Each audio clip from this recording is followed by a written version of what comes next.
I don't recognize you, but I sense that you're one of us. Who are you? The last of the Nightingale Sentinels, I'm afraid. I've defended the Sepulchre alone for what seems like an eternity. We were betrayed by one of our own kind. In fact, I'm to blame for what's happened here. I was blinded by dark treachery masquerading as friendship. Perhaps if I had been more vigilant, then Mercer Frey wouldn't have lured me to my fate and stolen the Skeleton Key. I haven't heard that name in a long time. How do you know of me? The key! You have the Skeleton Key! I never thought I'd see it again. And Mercer Frey? Then, it's over, and my death wasn't in vain. I owe you a great deal, Nightingale.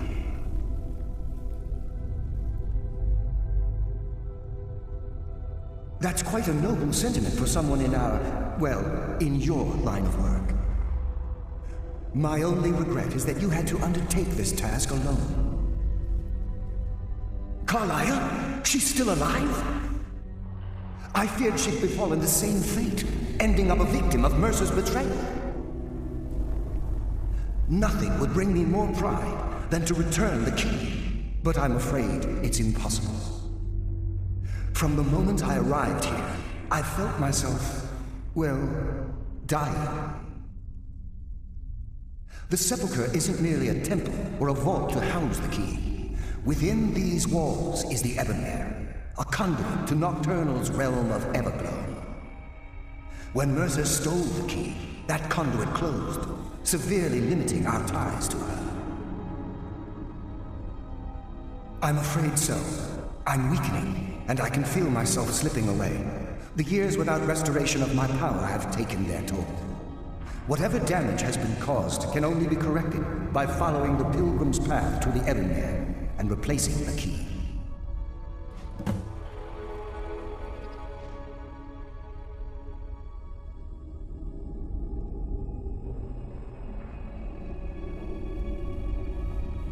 I wish I could help you, but I've been a prisoner in this very chamber for the last quarter century. The only possible help I've come across are the remains of some poor fellow who is trying to follow in your footsteps. Perhaps his journal can help? Good luck, Nightingale.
Sense a presence.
Nothing, nothing.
What do we have here?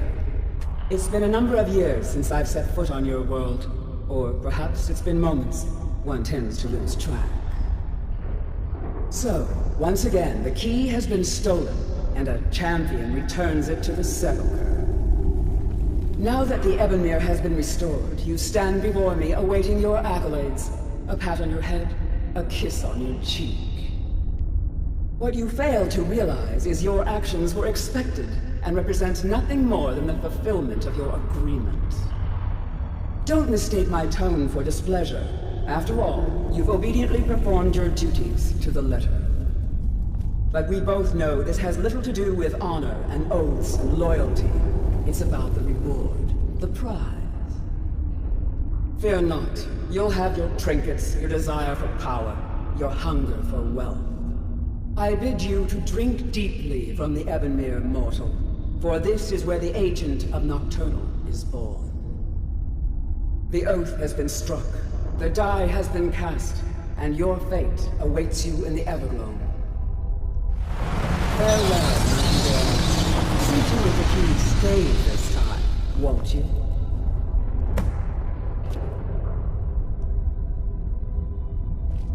I'm glad you were able to bring the key back safely. Nocturnal seemed quite pleased with your efforts. I wouldn't take that to heart. It's her way. Think of her as a scolding mother continually pushing you harder to be successful, outwardly sounding angry, but silently content. I assure you, had she been displeased with you, we wouldn't be having this conversation. The circles at the base of the Ebonmere imbue you with powers befitting a Nightingale agent. The crescent moon represents the agent of shadow, the half moon for the agent of subterfuge, and the full moon for the agent of strife. This is Nocturnal's way of maintaining balance. If you ever feel the need to change your abilities, you can return to the Sepulchre and step onto a different circle. Be warned that once you've chosen, you can't reselect for at least a day. Now, your life as a Nightingale begins. Should the need arise, you'll be summoned to the Sepulchre in order to defend it. The Guild has welcomed me back with open arms.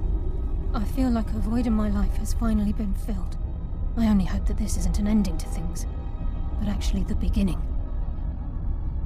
Why, perhaps the greatest crime spree Skyrim's ever known. There are pockets brimming with coin and coffers overflowing with riches ripe for the picking.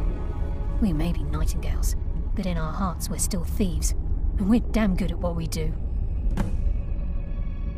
The agent of stealth is the master of remaining unseen. They are able to manipulate the darkness and use it to their advantage. On moonlit nights or in darkened rooms, this agent literally becomes invisible. Choose your path, and your journey will be complete.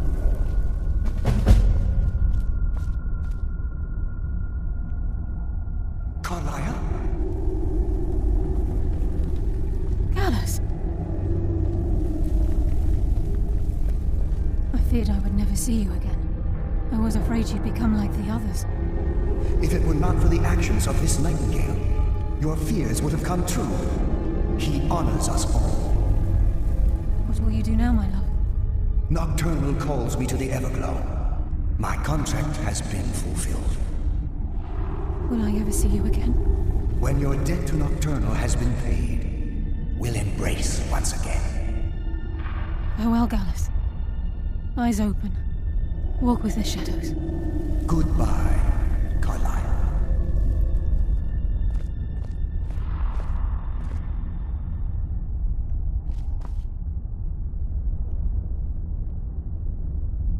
Yes, Nightingale?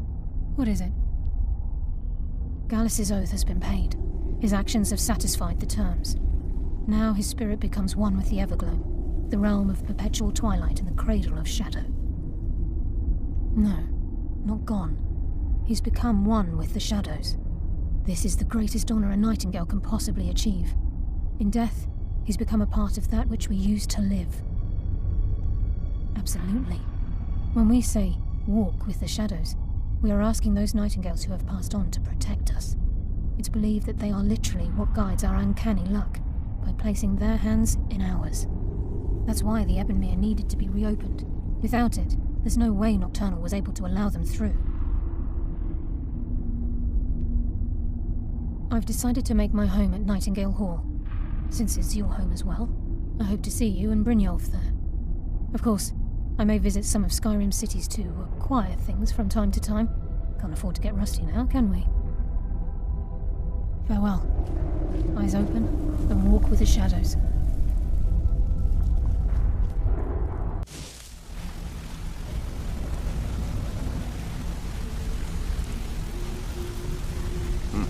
It's good to see you. It's good to see you in one piece, lad.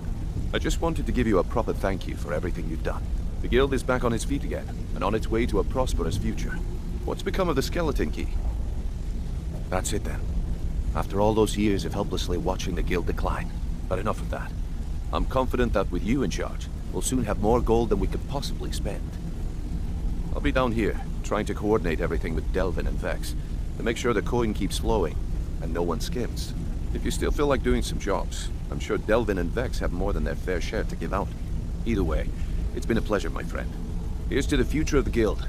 May it last another 1,000 years. Well, my friend, the time's come to make it official. It's time to become our guild master. Don't worry, I promise this will be short and sweet. If you'll just meet us in the center of the sister room, we can begin.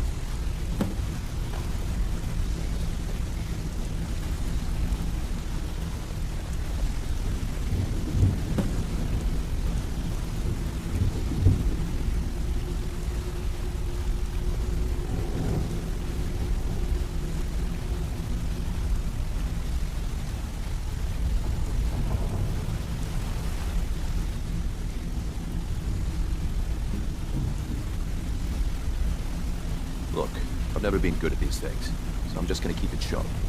Being guildmaster means more than just getting a cut of all the loot. It's about being a leader and keeping this rabble in order. With that in mind, I propose that the position of guildmaster should be yours. Delvin? Agree. Vex? Sure, why not? Carlia? Absolutely. Everyone is in agreement. So all I can do now is name you guildmaster and wish you good fortune and long life. Now everyone, get back to work. I suppose you deserve it. You need anything, Couldn't do any worse anything than at all, Mercer anyway. don't hesitate to ask. Well, that's it. Sorry if it isn't the ceremony you were hoping for, but we're not exactly known for throwing our coin around. After we're done, head over to Tanelia, and she'll set you up with your guildmaster armor. Oh, and one last thing. Here, I want you to take this. It's sort of a tradition around here.